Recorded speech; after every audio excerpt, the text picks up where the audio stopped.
Holidays-nale, adu namma GT Holidays da. GT Holidays, South India's #1 travel brand. Chennai தேனாம்பேட்டையில் தென்னிந்திய நடிகர் சங்கத்தின் 69வது பொதுக்குழு கூட்டத்திற்கு பின் விஷால் செய்தியாளர்களை சந்தித்தார். அதனை தற்போது பார்க்கலாம். ஆக்ரோஷமா பேசுற காலகட்டம் முடிஞ்சிருச்சு. இனிமே வந்து செயல்படுத்தியாச்சு எல்லாத்தையும். அதாவது ஒரு காலகட்டத்துல தான் வந்து நம்ம திணிக்க வேண்டியதா இருக்கும் நம்மளோட விஷயங்கள். இப்போ திணிக்க வேண்டிய விஷயம்ல எல்லாரும் வந்து ஒரே வேவ்லென்த்ல இருக்காங்க. இனிமே வந்து கோவத்துக்கோ ஆக்ரோஷத்துக்கோ இடம் இல்ல. அரவணைக்கிறதுக்கும் அடுத்த கட்ட ஆரோக்கியமான ஒரு பாதை இருக்கு. அடுத்த கட்ட அதான் சொன்னேனே, இன்னைக்கு எதிரணி எங்களை சார்ந்தவங்க நிறைய பேர் எதிரணி போனாங்க. இன்னைக்கு ஒரு நல்ல ஒரு விஷயம் நடந்தது. அதாவது மன்னிப்பு கேட்கறது ஒரு மிகப்பெரிய ஒரு விஷயம். அது எந்த வயசா இருந்தாலும் சரி, சின்ன வயசா இருந்தாலும் பெரிய, அது வந்து நாங்க உண்மையிலேயே எங்களுக்கு வருத்தமா இருந்தது. ஒரு பக்கம் சந்தோஷமா இருந்தது. பத்மினி அம்மா வருத்தம் தெரிவிச்சது. அப்படி யாருமே, ஏன்னா நாங்க சின்ன வயசுல இருக்கிறவங்க தப்பு பண்ணா அவங்க வந்து அறிவுரை சொல்லணும். நாங்க அந்த வயசுல இல்ல அவங்களுக்கு. பட் இருந்தாலும் எங்களுக்கு ரொம்ப சந்தோஷம். உணர்ந்து உள்ள வர்றாங்களே, அதுதான். சோ அதுக்கு ஆக்ரோஷமே காட்டக்கூடாது, சந்தோஷம் தான் காட்டணும். வருங்கால மனைவி முன்னாடி வந்து ஆக்ரோஷமா வந்து நான் வீட்டுல பேசிக்கிறேன்.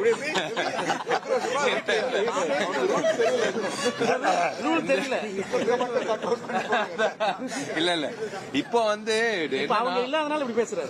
இல்ல இப்போ வந்து என்னன்னா, அதுக்கான நேரம் தேவை, அதுக்கான அந்த பாணி தேவையில்லை. இப்போ வந்து எல்லாமே ஒரே ஒரு, நாங்க மேனிபெஸ்டோல வச்சது ஒரே ஒரு விஷயம் வந்து நாங்க பூர்த்தி செய்ய போற நேரம் வந்துருச்சு.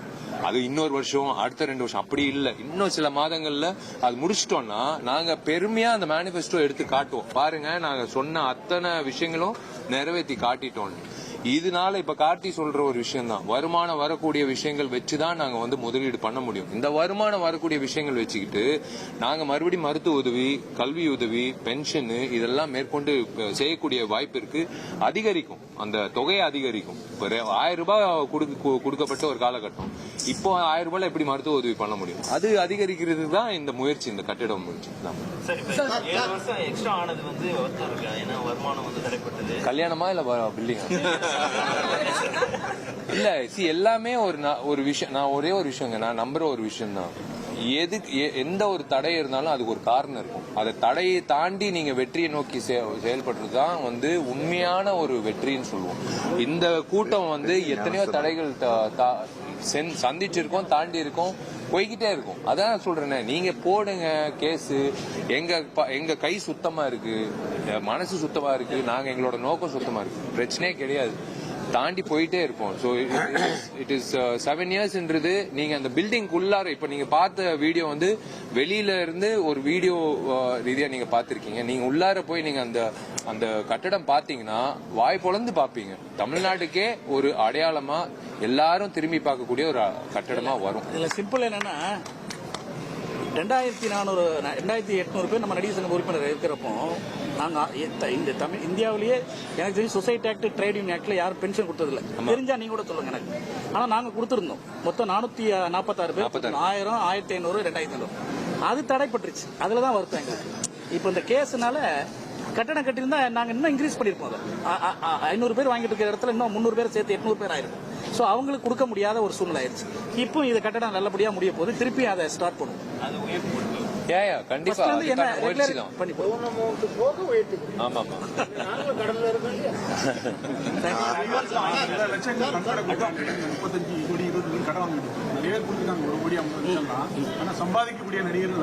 இல்லங்க.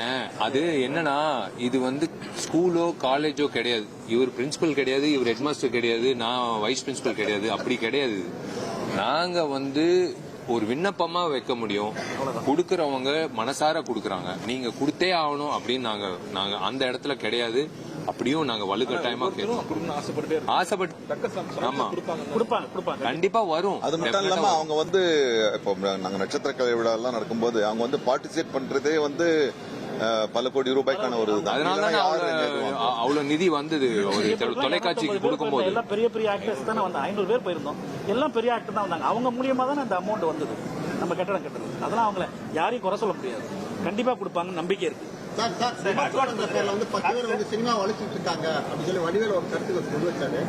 அது ஏற்புடையதா? என்ன நடவடிக்கை எடுக்க போறீங்க? புரியலங்க. இல்ல அந்த விமர்சனம் என்ற பேர்ல சினிமா ஒரு 10 பேர் அழிக்கிறாங்க, நடிகர் சங்க நடவடிக்கை எடுக்கிறார். அது ஏற்புடைய? இல்ல அவர் சொன்னது வந்து ஒரு பக்கம் நியாயமா இருந்தாலும் அதுக்கு உண்டான நடவடிக்கை நாங்க எடுத்துக்கிட்டு இருக்கோம். எங்க நடிகை உறுப்பினர் பத்தி தவறா பேசினா சட்டத்துக்கு உட்பட்டு நாங்க போலீஸ் கமிஷனர்ல கம்ப்ளைண்ட் கொடுக்குறோம். தமிழ்நாடு அரசு அதை கவனிச்சுக்கிட்டு இருக்கு. தமிழ்நாடு அரசும் அது சட்டத்துக்கு உட்பட்டு நடவடிக்கை எடுக்கிறேன்னு சொல்லியிருக்காங்க. 3-4 பேர் பேர்ல எடுத்திருக்காங்க. நான் ஒரு விஷயம் நான் சொல்றேன். இப்போ மடிவேல் அண்ணன் சொல்லியிருக்காருன்னா அவர் பாதிக்கப்பட்டார் இல்லையோ, சக நடிகைகள் பாதிக்கப்பட்டாருன்னு அவர் குரல் கொடுத்திருக்காரு. இப்போ இந்த வீடியோ பார்த்துட்டு இருக்கவர் தான் அடுத்தது இன்னொரு வீடியோ போடுவார். அவரை திருத்தவே முடியாது, திருந்தவும் மாட்டார். ஏன்னா எங்களை வச்சு சம்பாதிக்கிறாரு அவரு. நாங்க வந்து சுயமா எங்களோட உழைப்புல சம்பாதிக்கிறோம். அவங்க வந்து எங்களை பத்தி பேசி சம்பாதிக்கிறாங்க. அவங்க அப்படிதான் இருப்பாங்க. நாங்க என்ன பண்ண முடியும்? நாங்க இந்த சட்ட ரீதியா தான் பண்ண முடியும். ஹாலிடேஸ்னாலே அது நம்ம GT Holidays தான். GT Holidays, South India's #1 travel brand.